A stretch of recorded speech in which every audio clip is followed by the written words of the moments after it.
So what is being complicit? Complicit is not saying anything, not doing anything. Now, I recently made a video about narcissism within the family system and within an intergenerational family system. And I was talking about being complicit.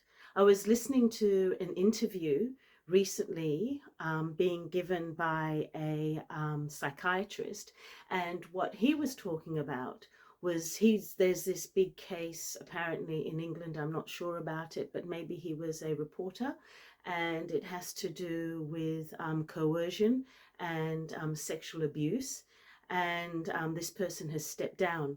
So the psychiatrist was talking about these kind of behaviors. And what he mentioned in his interview was the fact that people not calling out things when they see it, being complicit. So in a family system, you will have narcissistic abuse occurring, and there are other members in the family who are aware of it and they see it, and they know that the person, the scapegoat, is receiving the abuse, and they do nothing. They say nothing. Because it's not happening to them, they say nothing, or they're in fear. But whatever it is, it comes out as being complicit. So what happens is that they are indirectly participating in the abuse. Now, this happens in the family system. This can happen in the workplace. It happens everywhere. There are people who are aware of abuse that is happening, but choose not to say anything.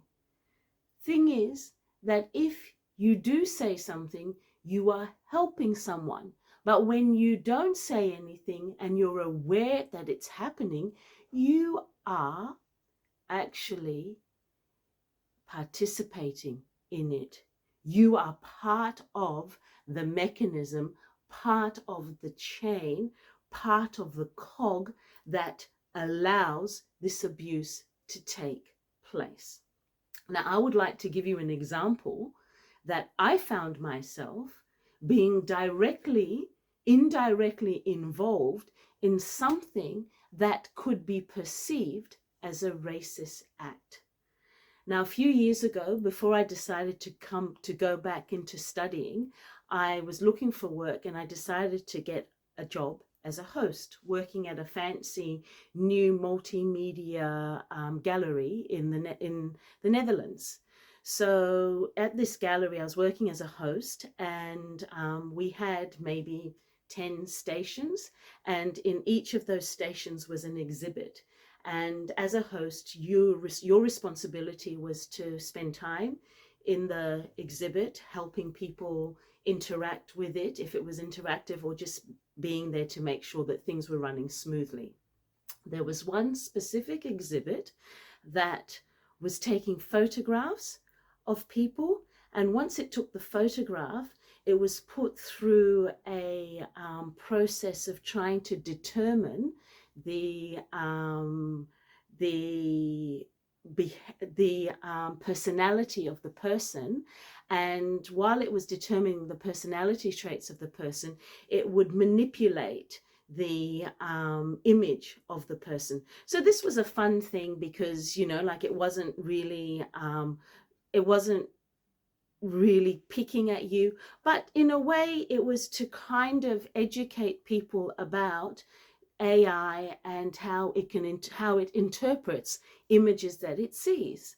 So in this particular exhibit, what happened was, while I was there and I was helping some clients have their photo taken, I had two couples that were of a darker skin tone to mine. And this computer camera system would not read their faces because of their skin tone.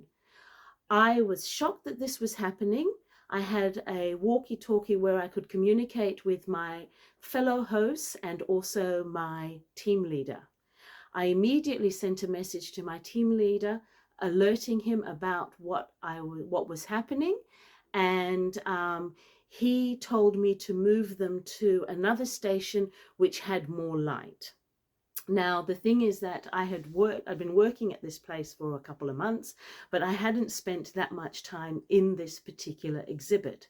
So while this was happening, my stomach started feeling really uncomfortable, and I was not happy moving people around.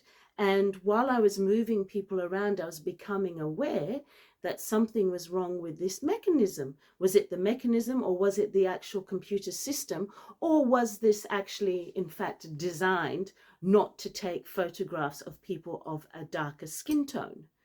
So I contacted my team lead, we discussed it, and what happened was that there was an issue. And this issue had been happening right from the beginning.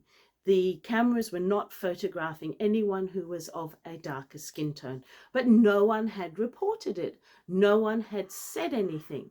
There was one particular host who was of a darker skin tone, and she had spent a lot of time in that space, and she was aware of what was happening. And when it happened, she felt sick. She had reported it to her team lead, and nothing happened. And so when I was aware of what was happening, I wanted something done about it. So I reported it to my team lead. I reported it to another team lead, who actually reported to the owner of the gallery. Long story short, the exhibit was later taken down. But this would not have happened had someone said something. Now, what I found offensive to me was I was actually participating in something that was performing a racist act. Whether it had been intended or not, I found myself participating in that. I was furious, and I was really upset that I had put myself through that, and that I was actually participating in that action. Now, there were a lot of hosts that had been aware that that was happening, that in that exhibit, this was happening, but they had not been able to get the support to do something about it. So what happened was, when this came up, some of them actually came up to me and apologized to me because they were complicit. They allowed it to happen knowing that it was affecting other people and it was creating separate then. So can you see what I'm saying? Do not be complicit. If you are observing abuse, say something. There are people you can talk to. You can talk to the police. You can talk to therapists. You can do something. You have a voice. Everyone has a voice. Emotional abuse is as serious as physical abuse. Narcissistic is abuse. Being a victim of narcissistic abuse is horrendous. So when you are complicit and you don't do anything, you are actually perpetuating a cycle of abuse.